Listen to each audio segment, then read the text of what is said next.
Nyt tutustutaan Truma-kombi-nimiseen lämmityslaitteeseen, joka on hyvin yleinen nykyään matkailuautoissa ja vaunuissa. Heti alkuun semmoinen huomio, että me emme myy näihin varaosia, emme huolla näitä, emmekä vastaa sähköpostitse tai puhelimitse näihin liittyviin kysymyksiin, vaan jos on ongelmia, niin kannattaa ottaa yhteyttä valtuutettuun huoltoliikkeeseen.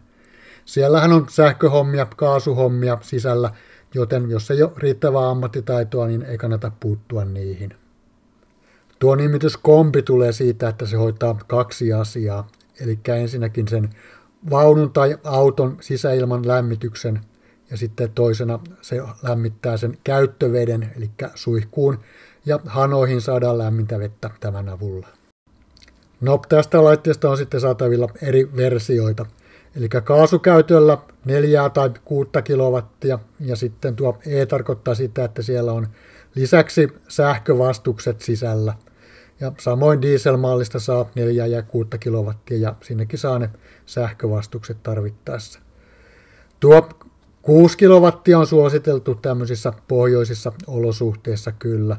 4 pärjää hyvin 3 vuoden aikana, mutta sitten oikein kovilla pakkasilla, niin kyllä se 6 kilowattia on ihan tarpeen siellä kyllä. Tässä me käsitellään lähinnä noita kaasumalleja. Toi dieselmalli nyt on hyvin pitkälti samanlainen, siellä vaan on polttotekniikka vähän monimutkaisempi, siellä on hehkutulppaa ynnä muuta, mitkä mahdollistaa sen dieselpolttoaineen palamisen.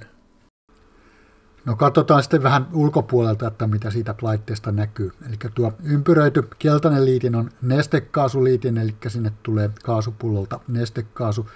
Ja sitten tuolla alhaalla näkyy kylmän veden liitin, eli sinne tulee vesipumpulta säiliöstä kylmää vettä.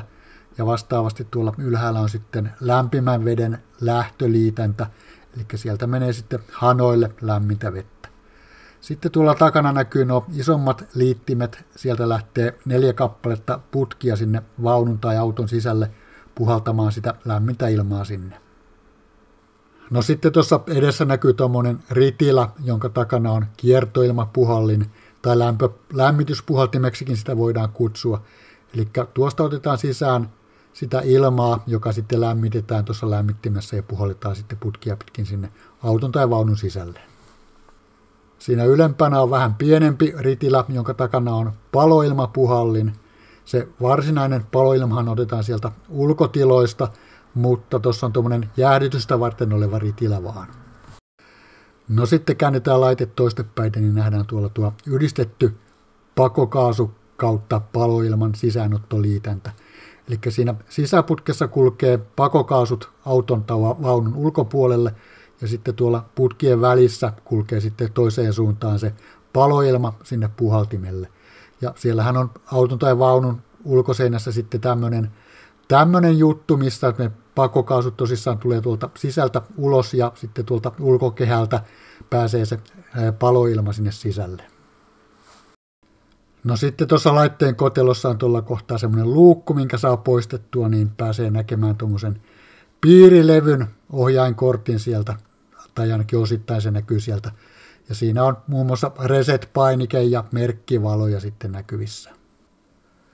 No sitten kun laitteen toimintaa selitetään, niin pitää nähdä sinne laitteen sisälle, ja onneksi valmistajalta saa tämmöisiä kuvia, mistä näkyy vähän sitä sisustaakin.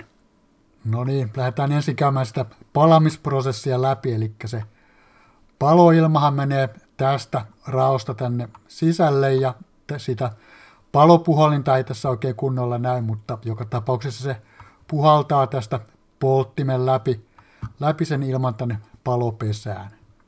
Ja se poltinhan on sitten tämän näköinen laite, eli tänne suuntaan sitten se ilma puhalletaan siellä ja sinne sitten sekoittuu sopiva määrä kaasua tuolla ja tässä on sitten sytytyselektrodit on tuossa 2 kappaletta ja sitten tuolla on liekin varmistin, joka varmistaa, että siellä liekki palaa ja jos ei palaa, niin sitten se katkaisee sen kaasun syötön sinne ja yrittää muutaman kerran uudestaan sytyttää ja sitten se menee virhetilaan, jos ei se saa sitä syttymään. Ja siitä kaasun annostelusta sinne polttimelle huolehtii tämän näköinen magneettiventtiili, joka on 2-osainen, eli tällä saadaan tehoa säädettyä sen tarvittavan tehon tarpeen mukaan. Eli tässä on sähköiset kelat, jotka avaa sen venttiilin, kun se ohjauskortti sitä haluaa, ja päästään sitten kaasua sinne polttimelle. No sitten katsotaan vähän toisesta suunnasta tätä laitetta. Se magneettiventtiili muuten näkyy tossa noin. Ja se palo tai poltin on tossa noin ja palopesäputki on tässä näin. Ja se palopesäputki on tuommoisen lämmönvaihtimen sisällä, mikä on tämä alumiininen juttu tässä, ja se on tuossa halkastuna tuossa kuvassa, mutta ulkopuolelta katsottuna se näyttää kokonaisena tämän näköiseltä sitten. Ja se lämmin tai jo kuuma ilma, niin se kiertää sitten tämän lämmönvaihtimen sisäpinnan ja sen putken välistä sitten takaisinpäin, ja täältä se sitten lähtee edelleen sieltä pakoputken kautta auton tai vaunun ulkopuolelle sitten. Ja sitten se lämmitettävä ilma, niin sehän kulkee täällä lämmönvaihtimen ulkokuoren osalla sitten, eli täällä kohtaa näin, ja nehän ei pääse missään vaiheessa sekoittumaan se paloilma ja sitten se lämmitettävä ilma, vaan ne on hyvin siellä eristettyinä. Ja tässä muuten näkyy punaisella sitten ne lämmitysvastukset, eli ne on tuolla lämmönvaihtimen ulkokehällä, siellä lämmitettävän ilman puolella tuolla ripojen välissä sitten on 2 vastusta. No sitten tuo sininen osa tuossa on se vesivaippa, joka on valmistettu ruostumattomasta teräksestä. Eli sinne mahtuu 10 litraa lämmitettävää vettä. Katsotaan nyt vielä tästä kuvasta, eli tuossa on se kiertoilmapuhallin, joka puhaltaa sen ilman täältä jostakin raosta tonne lämmönvaihtimen ulkokehälle, ja sieltä se etenee sitten tänne ja lämpenee siinä. Ja sitten se puhalletaan täältä laitteen päästä niistä 4 aukosta sinne edelleen sinne putkiin ja auton sisälle tai vaunun sisälle. No lopuksi vielä näytetään räjäytyskuvaa tämän laitteen eri osista. Seuraavassa videossa sitten käsitellään joitakin asioita vähän tarkemmin ja sitten katsotaan, että minkä näköisiä vikoja tämmöisissä laitteissa vastaan tulee. Ja sitten koitetaan vastata niihin yleisimpiin kysymyksiin, mitä tähän laitteeseen liittyy.